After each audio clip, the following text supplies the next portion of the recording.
ఈరోజు లైఫ్ జర్నీలో యుఎస్ నుంచి ఒక ఫోన్ వచ్చింది. వాళ్ళ భర్త ఆమెను పెడుతున్న హింసకి సంబంధించిన ఎన్నో ఎవిడెన్సెస్ మాకు అందించింది. ఫ్యామిలీ మెంబర్స్ కానీ మా హస్బెండ్ కానీ చాలా అబ్యూజ్ చేయడము, ఎక్స్ట్రా డౌరీ కోసం హరాస్మెంట్స్ చేయడము, మా ఆడపడుచు. సో మరి వెళ్ళిన తర్వాత ఎట్లుండే మీ హస్బెండ్ మీతోని? నన్ను ఇంట్లోనే పెట్టేసి లాక్ చేసి వెళ్ళేవాడు. ఎవరితో మాట్లాడనీయకుండా ఫోన్ యాక్సెస్ కూడా ఇచ్చేవాడు కాదు. కొట్టించడము, అలాంటి సిచ్యువేషన్స్ తో ఏంటంటే పాప ప్రీమెచ్యూర్డ్ గా డెలివరీ అయింది. సో పాప ఎట్లుంది ఇప్పుడు? Diagnosed with level 3 autism. లేదు, జస్ట్ ఒక వర్బల్ ఆర్గ్యుమెంట్ అవుతుంది అని చెప్పాను అనమాట. సో ఆ సిచ్యువేషన్స్ తోని తనని ఇంట్లో నుంచి బయటకు పంపించేశారు ఇంకా కంప్లీట్ గా. సో ఇప్పుడు మీకు ఏం చేయాలో అర్థం కాని పరిస్థితుల్లో మాకు కాల్ చేశారు. నువ్వేమన్నా చెప్పినావంటే నన్ను డిపోర్ట్ చేసి, ఒకవేళ నేను ఇండియాకి వెళ్ళిపోతే నీ వీసా కూడా అది ఎఫెక్ట్ అయ్యి నిన్ను కూడా డిపోర్ట్ చేస్తే ఆ సిచ్యువేషన్ లో ఇద్దరు పిల్లల్ని కూడా వాళ్ళే ఉంచేసుకుంటారు. ఇంకా నీకు లైఫ్ లో కూడా నీ పిల్లల యాక్సెస్ ఉండదు. పిల్లలు మీతో పాటే ఉన్నారు యుఎస్ లో. పిల్లల లీగల్ రైట్స్ లేవు, నాకు ఓన్లీ ఫిజికల్ కస్టడీ మాత్రమే ఇచ్చారు. చట్టపరంగా అయితేనే రెస్పాండ్ అవుతున్నాడు మీకు. ఇప్పుడు మీరు పెట్టిన 490 కేసులో పోలీస్ వాళ్ళ ముందు అటెండ్ అయ్యారా? కానీ తను అపియరెన్స్ ఇవ్వట్లేదు పోలీసుల ముందు. లేదు, ఒకవేళ అపియరెన్స్ చేయకపోతే అరెస్ట్ చేసే అధికారం పోలీసు వాళ్ళకు ఉంటుంది. ఇప్పుడు అట్లీస్ట్ పిల్లలకి ఏదన్నా నేను అసెట్ కావాలి అనుకుంటే మా అత్తయ్య మామయ్య వాళ్ళది వచ్చే ఛాన్సెస్ ఉంటాయా? ఇప్పుడు యుఎస్ నుంచి మీ ఆయన వాళ్ళ కుటుంబ సభ్యులకు పంపిన మనీ ఏదైతే ఉందో అది ఆయన కష్టార్జితమే కదా. మీ ఎర్నింగ్స్ ఏమైనా ఉన్నాయా దాంట్లో? నన్ను బ్యాంక్రప్సీ చేశాడు ఇక్కడ. సుమన్ టీవీ ప్రేక్షకులకి నమస్తే. లైఫ్ జర్నీ కార్యక్రమానికి స్వాగతం. ఈరోజు లైఫ్ జర్నీలో యుఎస్ నుంచి ఒక ఫోన్ వచ్చింది. ఆవిడ పేరు చెప్పడానికి కూడా ఇష్టపడట్లేదు, కానీ ఆవిడ యొక్క హింస, వాళ్ళ భర్త ఆమెను పెడుతున్న హింసకి సంబంధించిన ఎన్నో ఎవిడెన్సెస్ మాకు అందించింది. ఆవిడతో పాటు ఆవిడ పెట్టిన కేసు, ఆవిడకి ఇప్పుడున్న ప్రాబ్లమ్స్ అన్నిటినీ ఏ విధంగా డీల్ చేయాలి, దీనికి నాకు ఒక లీగల్ అసిస్టెన్స్ కావాలి అని అడుగుతున్నారు ఆవిడ. సో అసలు ఏం జరిగింది, అండ్ ఆవిడకి లీగల్ అసిస్టెన్స్ ఇవ్వడానికి, అడ్వైస్ ఇవ్వడానికి మీ అందరికీ తెలుసు చాలా సీనియర్ మోస్ట్ అడ్వకేట్ ఆయన, హైకోర్టు అడ్వకేట్ నాగేశ్వరరావు పూజారి గారు, ఇమిగ్రేషన్ ఎక్స్పర్ట్ కూడా. కాబట్టి ఆయనతోనే మాట్లాడించి అసలు ఏం జరుగుతుంది, ఏం చేయొచ్చు అనేది చూద్దాం పాసిబిలిటీస్. సార్ నమస్తే. సో యుఎస్ నుంచి ఏదైతే కాల్ ఉందో ఆవిడని ఒక్కసారి ఆ మేడంని తీసుకోరా. హలో. యా, నమస్తే అండి. నమస్తే అండి. యా, సో మేడం, యాక్చువల్గా మీరు పంపించిన ఫొటోస్ చూసిన తర్వాత మాకు నిజంగా చాలా బాధ కలిగింది. నాకు చూస్తే అసలు తల పనిచేయలేదు చాలాసేపు. మీ భర్త మిమ్మల్ని విపరీతంగా కొట్టిన ఫొటోస్ అని చెప్పి మీరు మాకు పంపారు. అవి అసలు ఏం జరిగింది, ఎప్పుడు మీ పెళ్లి జరిగింది, అసలు ఏం జరిగింది? నా పెళ్లి 2006లో జరిగింది. ఓకే. సో నేను బీటెక్ ఫైనల్ ఇయర్ లో, నేను bachelors degree electronics and communication engineering చేశాను అనమాట. సో నా ఫైనల్ ఇయర్ లో ఉండగానే మ్యారేజ్ జరిగింది. సో ఇది అరేంజ్డ్ మ్యారేజే.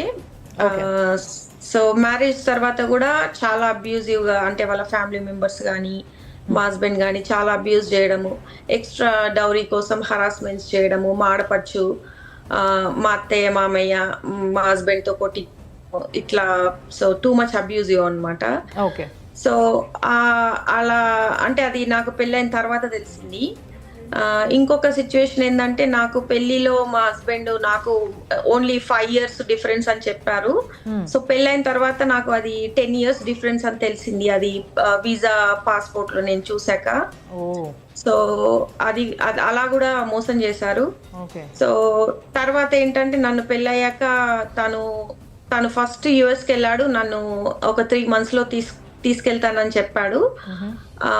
సో 3 months తర్వాత కూడా నాకు లైక్ ఇనిషియల్ గా కమ్యూనికేషన్ ఇచ్చాడు, కానీ తను ఇంకా కమ్యూనికేషన్ తగ్గించుకుంటూ వెళ్ళాడు.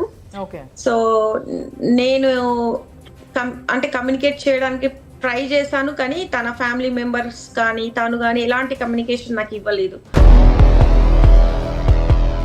అలా 1 year 2 years 2.5 years కూడా నేను ఇండియాలోనే ఉన్నాను అనమాట. సో నేను ఒక అసిస్టెంట్ ప్రొఫెసర్ గా జాబ్ చేసుకుంటూ నేను ఇండియాలో ఉన్నాను మా పేరెంట్స్ దగ్గర.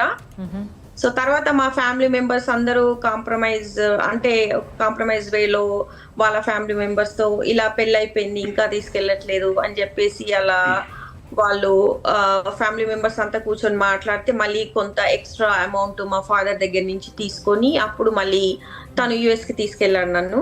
మొత్తం మీద పెళ్లి అయిన తర్వాత 3 years కి తీసుకెళ్లారా మిమ్మల్ని? 2.5 years కి. పిల్లలున్నారా మీకు? ఉన్నారండి, ఇద్దరు పిల్లలు.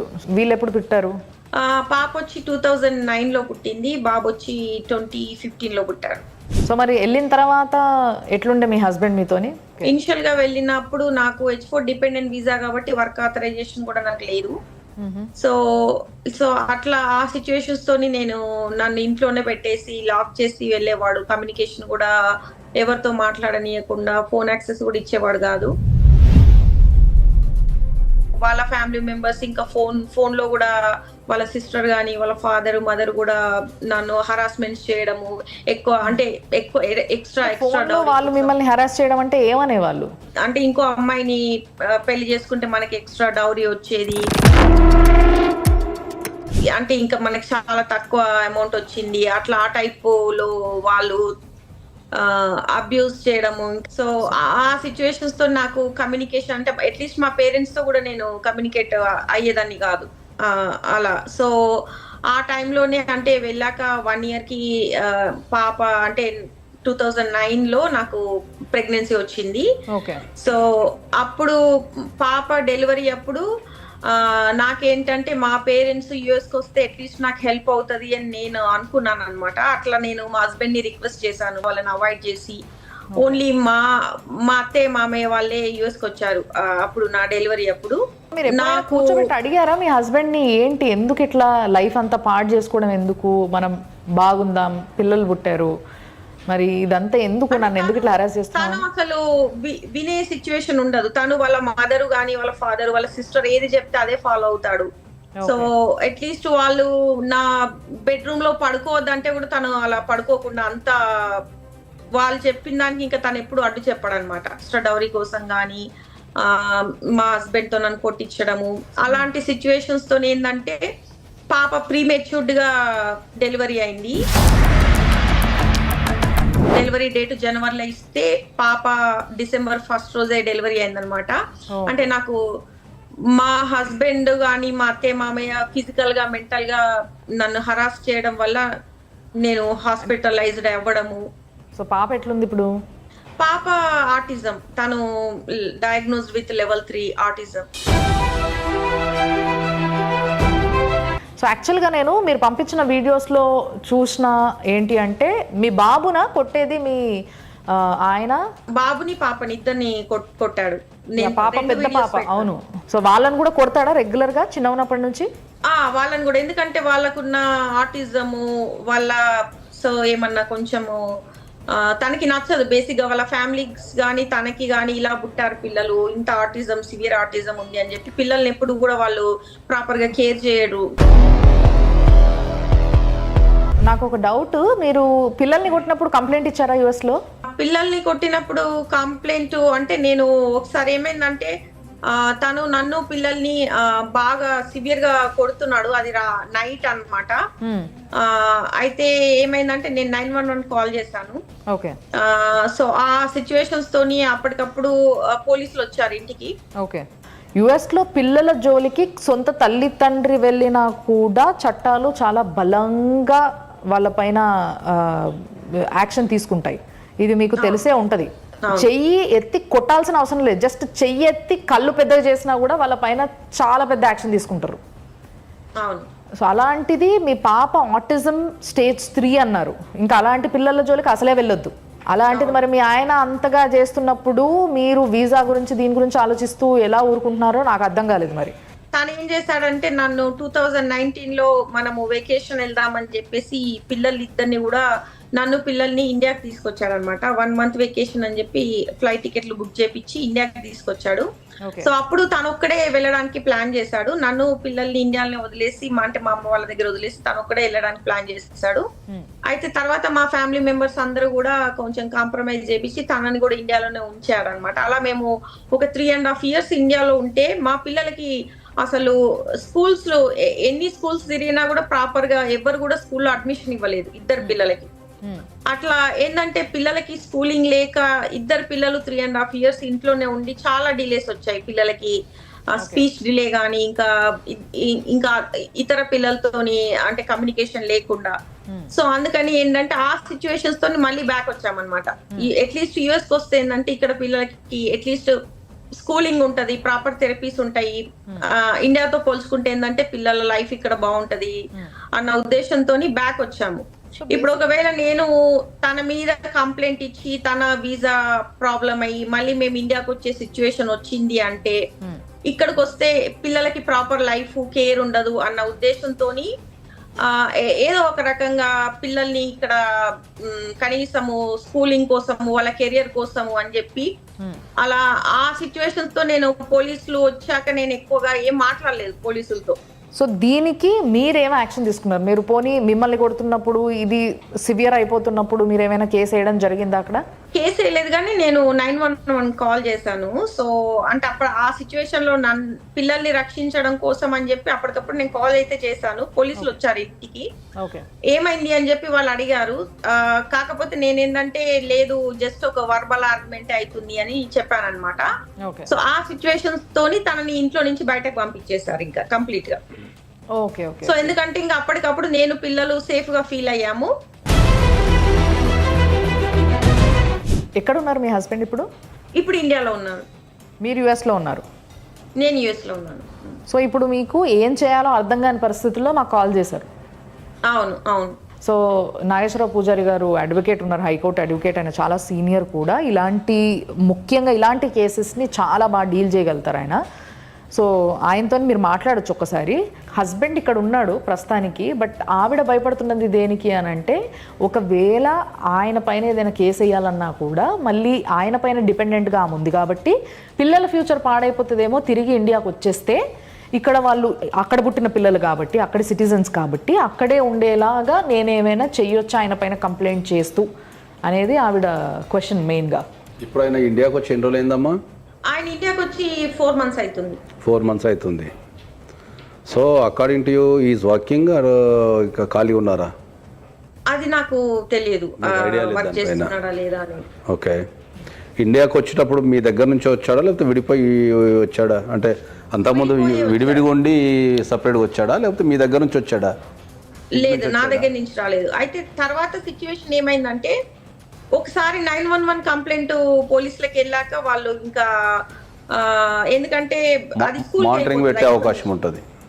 సో అందుకని దాంతో ఏమైందంటే డిపార్ట్మెంట్ ఆఫ్ చైల్డ్ సేఫ్టీ వాళ్ళు ఇన్వాల్వ్ అయ్యారనమాట. సో వాళ్ళు కంటిన్యూస్ గా పిల్లల్ని స్కూల్కి వెళ్ళడము, చెక్ చేయడము, అట్లా ఆ ప్రాసెస్ లో వాళ్ళు పిల్లల మీద స్కార్స్, బ్రూసెస్ చెక్ చేసుకొని వాళ్ళు ఇంటికి వచ్చారు. ఇంటికి వచ్చేసి పిల్లలు ఇంట్లో సేఫ్ గా లేరు, మేము పిల్లల్ని రిమూవ్ చేసుకుంటాము అని చెప్పి ఇంట్లో కూర్చున్నారు. అప్పుడు నేను చాలా షాక్ అయిపోయాను. పిల్లల్ని తీసుకెళ్తే ఎట్లా, నేను పిల్లలు లేకుండా ఉండలేను కదా, మీరు ఏదైనా ఆప్షన్ ఉంటే చెప్పండి అని నేను వాళ్ళని రిక్వెస్ట్ చేస్తే, మీ హస్బెండ్ ఇంట్లో ఉంటే మేము పిల్లలు మీతో ఉంచము, మీ హస్బెండ్ ఇంట్లో నుంచి వెళ్ళిపోతే పిల్లలు మీతోనే ఉండొచ్చు అని చెప్పారు. అలా మా హస్బెండ్ బయటికి వెళ్ళారు, పిల్లలు నాతోనే ఉన్నారు.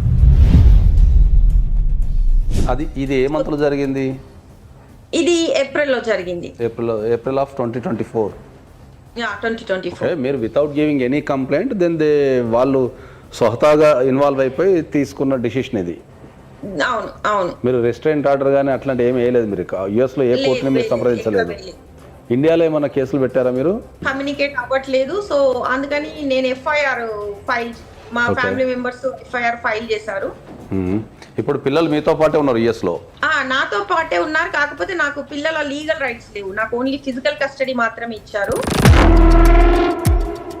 అయితే ఆ సిచ్యువేషన్ తర్వాత మా హస్బెండ్ నాతో ఏం చెప్పాడంటే నువ్వు ఇంకా ఎవరైనా పోలీస్ వాళ్ళు ఎవరైనా వస్తే కూడా నువ్వేం కమ్యూనికేట్ అవ్వకు, నా మీద అగేనిస్ట్ గా ఏం చెప్పకు, నువ్వేమన్నా చెప్పినావంటే నన్ను డిపోర్ట్ చేసి ఒకవేళ నేను ఇండియాకి పోతే నీ వీసా కూడా అది ఎఫెక్ట్ అయ్యి నిన్ను కూడా డిపోర్ట్ చేస్తే ఆ సిచ్యువేషన్ లో ఇద్దరు పిల్లల్ని కూడా వాళ్ళే ఉంచేసుకుంటారు, ఇంకా నీకు లైఫ్ లో కూడా నీ పిల్లల యాక్సెస్ ఉండదు, అందుకని నా గురించి ఏం అగేనిస్ట్ గా చెప్పకు అని చెప్పి అలా చెప్పాడు. ఆ సిచ్యువేషన్స్ తో నేనేంటంటే ఇంకా మా హస్బెండ్ మీద నేను ఏం చెప్పలేకపోయాను. ఇప్పుడు ఆ సిచ్యువేషన్ లో సరే మీరు ఏం చెప్పలేదు అనుకుందాం, మరి ఇప్పుడు ఆయన ఇండియాకి వచ్చేసి ఇక్కడ ఉంటున్నాడు, ఒకవేళ ఆయన యూఎస్కి తిరిగి రాకుండా ఉంటే ఎప్పటికైనా కూడా అప్పుడు మీ వీసా కూడా ఎక్స్పైర్ అయిపోతుంది కదా. అవును, అదే ఇప్పుడు ఉన్న నా ప్రాబ్లం అదే కదా. మరి ఎక్స్పైర్ అయినప్పుడు what is your next step? అదే నాకు అర్థం కావట్లేదు, నెక్స్ట్ స్టెప్ ఏంటి అనేది నాకు అర్థం కావట్లేదు. దానికి అక్కడ యుఎస్ లో అటర్నీలు చెప్తారు కదా, ఏదన్నా క్రిమినల్ కేసులు ఎగైనిస్ట్ డొమెస్టిక్ వైలెన్స్ కానీ లేకపోతే ఎగైనిస్ట్ హస్బెండ్స్ కేసులు ఉన్నప్పుడు ఆ కేసు తేలేంత వరకు వాళ్ళకు ఏదో సపరేట్ వీసా ఇస్తారని విన్నాను నేను. కానీ నా సిచ్యువేషన్ లో నేను ఎప్పుడు కూడా మా హస్బెండ్ మీద ఎక్కడ కూడా కమ్యూనికేట్ చేయలేదు, నేను అంటే తన మీద కంప్లైంట్ చేయలేదు. ఇంకా సెకండ్ టైం ఏంటంటే పిల్లల్ని అసలు నాకు కూడా ఇన్ఫర్మేషన్ ఏమి ఇవ్వకుండా డైరెక్ట్ గా పిల్లల్ని రిమూవ్ చేస్తున్నారు వాళ్ళు. పిల్లలిద్దరిని కూడా కాన్ఫిడెన్షియల్ ప్లేస్ లో పెడుతున్నాం మేము, పిల్లల ఐడెంటిటీ కూడా ఎక్కడ రివీల్ అవ్వదు అని చెప్పారనమాట. సో అలా పిల్లల్ని రిమూవ్ చేసుకోవడం వల్ల నేను సో పిల్లల్ని ఎలా తెచ్చుకోవాలి అన్న దాని మీద నేను చాలా అసలు ఫైట్ చేశాను. తర్వాత వాళ్ళు అలా పిల్లల్ని రిమూవ్ చేసుకొని వాళ్ళు ఏం చేశారంటే డిపెండెన్సీ కేసు ఫైల్ చేసుకున్నారు. అది ఎలా ఫైల్ చేసుకున్నారంటే mother is unable to take care the children needs because of the father's domestic violence అని చెప్పి వాళ్ళు కేసు ఫైల్ చేసుకున్నారు. నేను నా తరపున నాకు పిల్లల్ని ఇవ్వండి అని నేను వాదనలు స్టార్ట్ చేసుకున్నాను, వాళ్ళేమో పిల్లల్ని మేము ఇవ్వము అని చెప్పి వాళ్ళు అట్లా ఒక 1.5 months పిల్లలు బయట వాళ్ళతో ఉండి చాలా సఫర్ అయ్యారనమాట. సో తర్వాత నేను ఎందుకంటే మళ్ళీ అటార్నీ హెల్ప్ తో నేను పిల్లల్ని బ్యాక్ తెచ్చుకున్నాను. అది కూడా ఎలా ఇచ్చారంటే మా హస్బెండ్ మాతో ఉండకుండా తను బయట ఉంటాడన్న ఆప్షన్ తోనే పిల్లల్ని నాకు రిటర్న్ ఇచ్చారు. ఈ మధ్యలో తను ఏం చేశాడంటే August 12th రోజు ఎవరికి చెప్పకుండా నాకు కూడా ఏం కమ్యూనికేషన్ ఇవ్వలేదు, అబాండెండ్ గా మొత్తం కంప్లీట్ గా ఫ్లైట్ టికెట్ బుక్ చేసుకొని ఇండియాకి వచ్చేసాడు. సో తర్వాత అప్పటి నుంచి ఇప్పటి వరకు నాకు ఎలాంటి కమ్యూనికేషన్ ఇవ్వట్లేదు. సో కనీసం పిల్లల గురించి కూడా తను ఎంక్వైరీ చేయట్లేదు, మెయింటెనెన్స్ లాంటిది కూడా ఏం పట్టించుకోవట్లేదు. మరి మీరు మెయింటెనెన్స్ కేసు వేయలేదా యుఎస్ లో? మెయింటెనెన్స్ కేసు వేయలేదు, వేసినా కూడా ఇక్కడ వర్కౌట్ అవుతుంది ఎందుకంటే తను ఇక్కడ యుఎస్ లో లేడు కదా, ఇండియాలో కదా ఉంది. మీరు యుఎస్ లో మెయింటెనెన్స్ కేసు వేసి దాన్ని బేస్ చేసుకుని ఇండియాలో కూడా మెయింటెనెన్స్ కేసు వేయచ్చు మీరు. ఓకే. సో మీకు ఇండియాలో మెయింటెనెన్స్ కేసు వేయాలంటేనేమో మీరు మీ పిల్లలు ఇండియాలో లేరు కాబట్టి ఇక్కడ ఇండియన్ కోర్ట్స్ యాక్సెప్ట్ చేయవు. కాబట్టి మనకున్న నాలెడ్జ్ ప్రకారం ఏంటంటే మీరు యుఎస్లో మెయింటెనెన్స్ కేసు రిజిస్టర్ చేసి దాని మీద ఇక్కడ మీరు మెయింటెనెన్స్ కేసు వేసుకుంటే మీకు ఇక్కడ నుంచి మెయింటెనెన్స్ వసూలు చేసి యుఎస్ పంపించే అవకాశం అయితే ఉందండి. టెక్నికల్ అంశం ఏంటంటే ఇప్పుడు 2 దేశాల మధ్యలో యుఎస్కి సంబంధించి యుఎస్లో నివసించే ప్రతి ఒక్కరికి సంబంధించి ఏంటంటే చాలా కన్ఫ్యూషన్ ఉంది. వాళ్ళకు కెరియర్ అనేది ఇబ్బందికరంగా ఉంటుంది. ఈ యుఎస్లో కేసులు పెడితే ఏమన్నా మీరు అన్నట్టు వీసాల ప్రాబ్లం వస్తాయేమో, ఎలా కొట్టేస్తారేమో, ఇంకా రకరకాల ఇష్యూస్ ఉంటాయేమో అని చెప్పేసి యుఎస్లో చాలా కుటుంబాలు ఏంటంటే వాళ్ళకు జరిగే హరాస్మెంట్ని వాళ్ళు అట్నే భరించుకుంటూ ఉంటున్నారు తప్ప దాంట్లో 2 అంశాలు ఉన్నాయి. ఒకటి ఏంటంటే యుఎస్ లాంటి దేశాలలో అడ్వకేసీ అనేది చాలా కాస్ట్లీ అఫేర్. అది ఎన్ఆర్ఐస్ ఎవరైతే ఉన్నారో వాళ్ళకి ఆ చట్టాల మీద కూడా చాలా అవగాహన లేదు. ఇటువంటి కేసులలో ఏంటంటే ఇప్పుడు పిల్లలు అండ్ వైఫ్ వచ్చేసి యుఎస్లో ఉంది, హస్బెండ్ వచ్చేసి ఇండియాలో ఉన్నాడు. సో యుఎస్లో వీళ్ళు ఏ కేసు వేసినా కూడా అది ఎక్స్పర్ట్ అయ్యి ఈయన గనక యుఎస్ వెళ్ళకపోతే దాన్ని ఎగ్జిక్యూషన్ చేయడం చాలా కష్టం. ఓకే. పిల్లలు మదర్ దగ్గర ఉన్నారు కాబట్టి వాళ్ళని మదర్ వర్క్ చేయడం లేదు కాబట్టి వాళ్ళని పోషించాల్సిన బాధ్యత మన భారతదేశ చట్టాల ప్రకారం అయితే పోషించాల్సిన బాధ్యత పిల్లల్ని పోషించాల్సిన బాధ్యత తండ్రికి ఉంటుంది. ఈ చైల్డ్ కస్టడీ వచ్చరికి ఏంటంటే ఇండియన్కి లా వేరు ఉంటుంది, యుఎస్ లా వేరు ఉంటుంది. చైల్డ్ కస్టడీ ఏంటంటే అక్కడ డ్యూయల్ కస్టడీ ఉంటుంది. డ్యూయల్ కస్టడీ ఏంటంటే ఒక మదర్కి అండ్ ఫాదర్కి సేమ్ రైట్స్ ఉంటాయి. ఓకే. ఓకే. ఇండియాకి వచ్చరికి ఏంటంటే చైల్డ్ ఎవరి దగ్గర ఉంటే వాళ్ళకే రైట్స్ ఉంటాయి. జాబ్ వీసా లేదు కాబట్టి ఆమె H1 డిపెండెంట్ వీసా మీద ఉంది కాబట్టి పిల్లల పోషణ బాధ్యత అనేది యుఎస్ లాంటి దేశాల్లో చాలా కష్టమైపోతుంది కాబట్టి అక్కడ చైల్డ్ మెయింటెనెన్స్ వేసుకొని దాన్ని బేస్ చేసుకొని ఇండియాలో కూడా చైల్డ్ మెయింటెనెన్స్ వేయాలి. ఓకే. సో వీళ్ళు ఎవరికన్నా ఒకరికి జీపీఏ ద్వారా అంటే జీపీఏ ఇవ్వాలి, ఎందుకంటే ఇక్కడ మనం కోర్టులో సిగ్నేచర్స్ అవన్నీ పెట్టాలా, కోర్టులో ఆమె తరఫున రిప్రజెంటేషన్ చేయాలి. కాబట్టి ఏదైనా ఒక పర్సన్కి వాళ్ళ మదర్స్ పేరెంట్స్ కానీ సిబ్లింగ్స్ కానీ ఎవరైనా ఉంటే, జనరల్ అయితే జీపీఏ అంటే ఏంటంటే చాలామందికి అవగాహన లేదు. జీపీ అంటే ఏంటంటే జనరల్ పవర్ ఆఫ్ అటర్నీ అని ఒకటి ఉంటుంది మనకు. ఎవరైనా సరే ఇండియా నుంచి వెళ్ళేటప్పుడు, ఎప్పుడైనా సరే ఇండియా నుంచి వెళ్ళేటప్పుడు, లేదా ఏదైనా ఇండియాలో కేసులు పెండింగ్ ఉన్నా పెట్టాలనుకున్నా, మనం ఎవరికో ఒకరికి రిప్రజెంటేషన్ చేస్తూ మనం జీపే ఇచ్చేస్తాం. అంటే నా బదులు నువ్వు ఇండియాలో కేసులు కొట్లాడు, నేను నీకు ఆ పవర్ ఇస్తున్నా అని చెప్పేసి మనం జీపే డాక్యుమెంట్ కనుక ఇండియాలో ఉన్న వ్యక్తులకు మనం ఇస్తే ఆమె తరపున వీళ్ళు అన్ని కేసులు వేసుకోవచ్చు. ఇక్కడ మొత్తం మెయింటెనెన్స్ వేసుకోవచ్చు, దాని తర్వాత డొమెస్టిక్ వైలెన్స్ వేసుకోవచ్చు, తర్వాత మీరు 498 మనకు జనరల్గా ఇప్పుడు 85 BNSS అంటాం, అది కూడా వేసుకోవచ్చు. ఆల్రెడీ బిఎన్ఎస్ పెట్టారు వాళ్ళు, ఆల్రెడీ 85 మీరు హరాస్మెంట్ కేసు పెట్టారు కదండి. ఇండియాలో పెట్టాను. అవును, ఇండియాలో హరాస్మెంట్ కేసు పెట్టారు మీరు. సో హరాస్మెంట్ కేసు అనేది పెండింగ్ ఉంది ఇంకా. సో మెయింటెనెన్స్ అయితే ఇండియాలో వేసుకోవచ్చు డెఫినెట్లీ. అక్కడ వేసుకొని దాన్ని బేస్ చేసుకొని ఇక్కడ వేసుకోవచ్చు. సో తనకున్న ఇంకొక క్వశ్చన్ ఏంటి అంటే, మన వీసా ఒకవేళ ఎక్స్పైర్ అయిపోతే ఏంటి పరిస్థితి? ఇప్పుడు జనరల్గా ఏంటంటే అక్కడ ఇద్దరు కిడ్స్ ఎవరైతే ఉన్నారో వాళ్ళు యూఎస్ సిటిజన్స్, మేడం వచ్చేసి డిపెండెంట్ వీసా మీద ఉంది. సో ఎప్పుడైతే కేసెస్ పెండింగ్ ఉన్నప్పుడు based on the cases basis మీద వీసా ఎక్స్టెన్షన్ అయ్యే అవకాశం ఉంటుంది. ఓకే, అది కూడా అక్కడ నుంచే చేసుకోవచ్చు. ఆ ఎక్స్టెన్షన్ ఇక్కడికి వచ్చి చేసుకోవాలి, అక్కడ నుంచే చేసుకోవచ్చు. ఓకే, తను ఎక్స్టెండ్ చేస్తేనే నా వీసా ఎక్స్టెండ్ అవుతుంది. సేమ్ వీసా అయితేనేమో తను ఎక్స్టెండ్ చేయాల్సి ఉంటుంది. మీరు వీసా స్టేటస్ అనేది మీరు చేంజ్ చేసుకోవాల్సి వస్తుంది అప్లై చేసుకొని. యూకేలో అసైలం అనే వీసా ఏంటి, అది ఆ వీసా కింద చేంజ్ అవుతుంది. అది ఎవరికి ఇస్తారంటే ఇండియాకి వస్తే, అంటే ఏదన్నా థ్రెట్ ఉంటది అవును, అదే అంటే ఇండియాకి వస్తే థ్రెట్ తో పాటు ఆ వీసా అప్లై చేసుకుంటే జనరల్ ఇండియాకి రాలేరు మీరు. ఇప్పుడు అయినా మనల్ని ఇబ్బంది పెట్టే అవకాశం ఉంది. కాబట్టి మనం కొన్ని ఎక్స్పెరిమెంట్ చేసినాం. అవి వీసా ఎక్స్టెన్షన్కి సంబంధించి మనం ఇండియన్ కోర్ట్స్ నుంచి కూడా పర్మిషన్ తెచ్చుకున్న సందర్భాలు ఉన్నాయి కొన్ని సందర్భాలలో. మళ్ళీ దాని యుఎస్ గవర్నమెంట్ డెసిషన్ మీద ఆధారపడి ఉంటుంది. ఎందుకంటే వీసా అనేది కంప్లీట్లీ యుఎస్ గవర్నమెంట్ అధికారం కదా. ఇండియా నుంచి మీకు ఏ రకమైన సాయం కావాలన్నా నేను ఇక్కడ నుంచి చేసి ఇచ్చేస్తా. వీసాకు సంబంధించిన పేపర్లు అవి ఏమైనా ఉంటే నేను అటర్నీ కింద I can artist you what ever you want from India. ఎలాంటి ఆప్షన్స్ కూడా నాకు కనిపించట్లేదు. ఎలా నా వీసాని ఎట్లా సెక్యూర్ చేసుకోవాలనేది కూడా నాకు ఎలాంటి ఆప్షన్స్ కనిపించట్లేదు. ఇంకొక సిచ్యువేషన్ ఏంటంటే, రీసెంట్ గా మా హస్బెండ్ నాకు డివోర్స్ నోటీసెస్ పంపాడు. మా మదర్ వాళ్ళ, అంటే మా అమ్మ వాళ్ళ ప్లేస్ కి. చట్టపరంగా అయితేనే రెస్పాండ్ అవుతున్నాడు మీకు. ఇప్పుడు మీరు పెట్టిన 498 కేసులో పోలీస్ వాళ్ళ ముందు అటెండ్ అయ్యారా? లేదు, పోలీసుల ముందుకు రావట్లేదు తను ఒక అడ్వకేట్ పంపుతున్నాడు, తను అసలు కమ్యూనికేట్ అవ్వట్లేదు. అంటే 2 సార్లు పిలిచారు పోలీసులు, కానీ తను అపియరెన్స్ ఇవ్వట్లేదు పోలీసుల ముందు. లేదు, ఒకవేళ అపియరెన్స్ ఇవ్వకపోతే అరెస్ట్ చేసే అధికారం పోలీసు వాళ్ళకు ఉంటుంది. ఇప్పుడు జనరల్గా ఏంటంటే మనకు 498 అనేది ఏంటంటే అది క్రిమినల్ ప్రొసీడింగ్స్ కిందకి వస్తుంది. సిఆర్పిసి ఏం చెప్తుంది అంటే ఏంటంటే అఫెన్స్ ఎక్కడ జరిగితే అక్కడ కంప్లైంట్ ఇవ్వమని చెప్తుంది. దట్ ఈస్ దట్ చట్టంలో చెప్పే ప్రొవిజన్ అది. కానీ when it comes to the 498కి వచ్చినప్పుడు ఏంటంటే అఫెన్స్ జరిగిన ప్లేసే కాకుండా దాన్ని కంటిన్యూస్ అఫెన్స్ అంటారు. సో ఈ 498 అనేది జరిగే అధికారం ఎప్పుడు వస్తుంది? మీకు మ్యారేజ్ జరిగిన ప్లేస్ నుంచి వచ్చేస్తుంది. మ్యారేజ్ జరిగిన దగ్గర నుంచి అది మీరు డైవర్స్ తీసుకునేంత వరకు జరిగే ఏ హరాస్మెంట్ అయినా కూడా అది కంటిన్యూస్ అఫెన్స్ అవుతుంటుంది.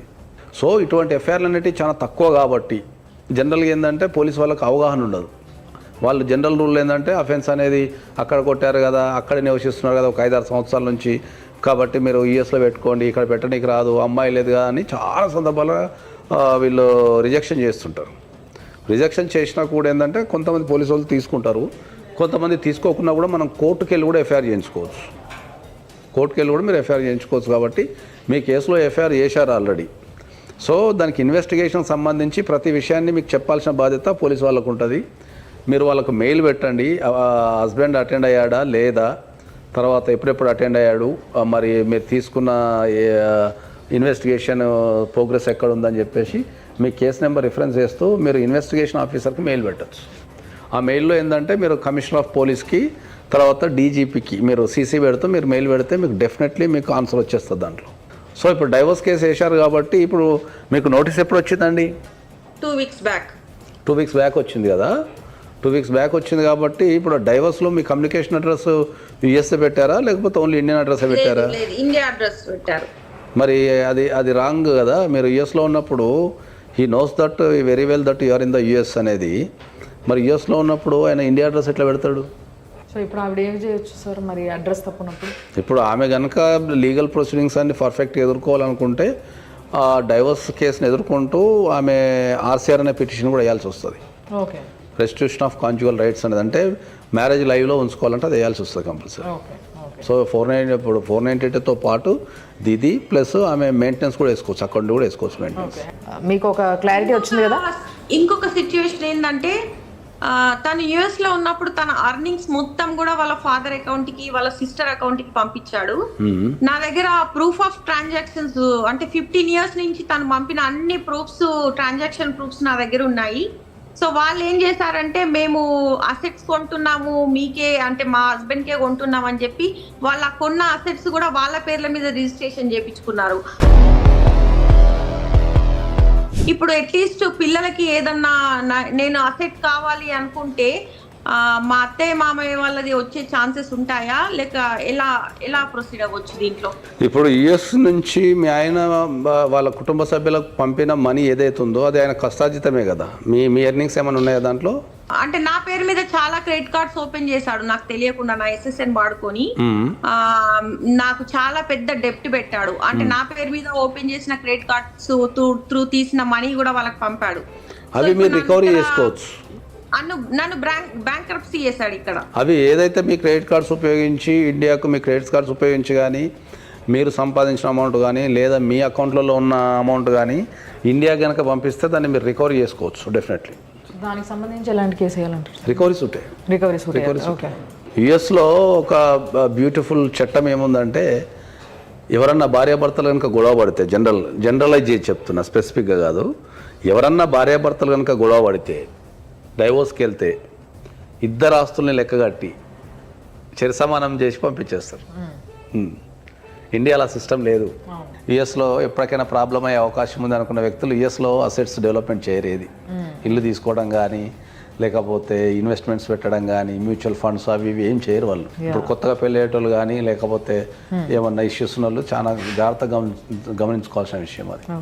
బట్ ఆమె అడిగింది ఇంకో క్వశ్చన్ ఏంటంటే పిల్లల కోసం ఏదైనా అసెట్స్ కావాలనుకుంటే, ఎందుకంటే వాళ్ళిద్దరు కలిసి ఉన్నప్పుడు వాళ్ళిద్దరు పిల్లలే కాబట్టి ఆ పిల్లలకి ఫ్యూచర్లో ఏమైనా ఉంటే బాగుండు అనుకోవడంలో తప్పలేదు కాబట్టి ఆయన మొత్తం ఇక్కడనే కూడబెట్టి పిల్లలకు మెయింటెనెన్స్ అనేది 100% హక్కు వస్తుంది డెఫినెట్లీ. పిల్లల్ని సాధాల్సిన బాధ్యత ఆయన ప్రపంచంలో ఎక్కడున్నా కూడా పిల్లల్ని సాధాల్సిన బాధ్యత తండ్రికే ఉంటుంది. అండ్ వాళ్ళ ఇంట్లో పైన ఎవరైతే వాళ్ళ అత్త మామ వాళ్ళ ఆడబిడ్డ ఉన్నారో వాళ్ళు కూడా హెరాస్ చేసిండ్రు అండ్ వాళ్ళ పేరు పైన ఆస్తులు పెట్టుకున్నారు, ఈయన పైసలు పంపిస్తాయని చెప్తున్నారు ఆవిడ. ఈయన పైసలు పంపించి వాళ్ళ పేరు మీద కనుక ఆస్తులు అనుకుంటే పిల్లలు వేసుకునే హక్కు ఉంటుంది. ఓకే. పిల్లలు వేసుకోవచ్చు, ఎందుకంటే అది తండ్రి కష్టార్జితం కాబట్టి వేసుకోవచ్చు. కానీ ఇక్కడ కాన్ఫ్లిక్ట్ ఏంటంటే జనరల్ రూల్ ఏంటంటే సెల్ఫ్ అక్వైర్డ్ సంపాదన కదా, నేను ఎవరికైనా ఇచ్చుకుంటా అనే అధికారం కూడా తండ్రికి ఉంటుంది. కాకపోతే వీళ్ళు కేసు వేసి పెట్టుకుంటే మీకు ఫ్యూచర్లో వచ్చే అవకాశం ఉంటుంది. ఒక కేసులో మనం ఏం చేసినామంటే కంప్లీట్ ఫండ్స్ యుఎస్ నుంచి ఇండియాకి వచ్చి వాళ్ళ పేరెంట్స్ మీద ఆస్తులు కొన్నారు. కొన్నప్పుడు ఏం చేసినామంటే even though it is a self acquired property, ఆయన మిస్యూజ్ చేయాలనే మైండ్తోని మేము క్లెయిమ్ చేసుకుంటామన్న మైండ్తోని వేరే వాళ్ళకి పెట్టారు కాబట్టి, తల్లిదండ్రుల మీద ఇన్వెస్ట్మెంట్ చేశారు కాబట్టి దాన్ని నా రైట్ తేలేంత వరకు, కోర్టు నా రైట్ ఏదో చెప్పేంత వరకు, అంటే నాకు ఆస్తులో వాటా ఉందా లేదా అని చెప్పేంత వరకు ఆ ఆస్తులు అమ్మనికి లేదు అని చెప్పేసి మనం కేసు వేసినాం. ఇప్పుడు పేరు మీద ఆస్తులుండి మళ్ళీ అవి ట్రాన్స్ఫర్ చేస్తే ఒక రకమైన చట్టాలు వర్తిస్తాయి, మొత్తానికి లేవు కదా అన్నది క్రియేట్ చేయాలనే ఉద్దేశంతో వాళ్ళ పేరు మీద ఏ రకమైన ఆస్తులు పెట్టుకోకుండా వాళ్ళు బతకడానికి కావాల్సింది మాత్రమే పెట్టేసుకొని మిగతా అన్ని వాళ్ళ సిస్టర్స్ పేరు మీదనో లేకపోతే ఇతర వ్యక్తుల పేరు మీద పెట్టేసుకొని ఫాదర్ మీద పెట్టుకొని కోర్టు నుంచి తెలుగు తప్పించుకుందామని చూస్తుంటారు. సో అప్పుడు చైల్డ్ రైట్స్ వైలేషన్ అయితే కాబట్టి వాళ్ళు then they can approach the civil court based on the Indian assets. Solid proof కనుక పర్ఫెక్ట్ ప్రూఫ్ కనుకుంటే దాన్ని స్టే కూడా తెచ్చుకోవచ్చు మనం. సో అదొక రకమైన డిస్ప్యూటెడ్ ప్రాపర్టీ అయిపోతుంది కాబట్టి దాని నుంచి ఏమన్నా సెటిల్మెంట్ అనే అవుట్కమ్ వచ్చే అవకాశం ఉంటుంది. మీ ఏదైతే జనరల్ పవర్ ఆఫ్ అటార్నీ ఉంటుందో అది ఎవరికన్నా ఇక్కడ ఉన్న వాళ్ళకి ఫస్ట్ ఇచ్చి దాని నుంచి మీరు ఏం చేయొచ్చు అంటే ఏ ఇక్కడ కేసు ఎవరైనా అయినా వాళ్ళ advocate ద్వారా వేయించుకోవచ్చు మీరు. Yeah. ఏ కేసు అయినా వాళ్ళ ద్వారా వేయించుకోవచ్చు మీరు. ఈ పర్టికులర్ అసెట్కి సంబంధించింది కానీ రేపు రికవరీకి సంబంధించింది కానీ మీరు డొమెస్టిక్ వైలెన్స్ కావచ్చు, ఆర్సీఆర్ కావచ్చు, ఇప్పుడు డైవర్స్ కావచ్చు, మెయింటెనెన్స్ కావచ్చు, ఇంకా మీరు ఏ రకమైన కేసులు కూడా మీరు వేసుకోవచ్చు. Thank you so much. Yeah thanks అండి, thank you for approaching us. So sir ఇవాళ అసలు చాలా డిఫరెంట్ కేసు, చాలా డిఫరెంట్గా రెండు దేశాల మధ్యలో Exactly. కేసు అది. సో చాలా మంది చాలా మనల్ని మంది పోయి అక్కడ కన్ఫ్యూజ్ సెట్ అవుతుంటారు. అయ్యారు. అట్లా చాలా మంది ఉండిపోయారు యుఎస్ లో విపరీతంగా. అండ్ కేసులు పెట్టాలా, ఈ డౌట్ వద్దా? చాలా మందికి ఉంటుంది, అమ్మా ఇప్పుడు నేను ఆయన పైన డిపెండెంట్ వచ్చిన కాబట్టి మళ్ళీ నాకు ఏమైనా వీసా ప్రాబ్లం అవుతుందేమో అని. సో దానికి కూడా కావాల్సిన క్లారిటీ మీరు ఇచ్చారు. సో చాలా మందికి ఆన్సర్ ఇచ్చినట్టే దీనివల్ల.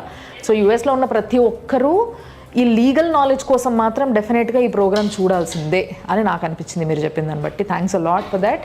So thank you so much sir, మళ్ళీ కలుద్దాం.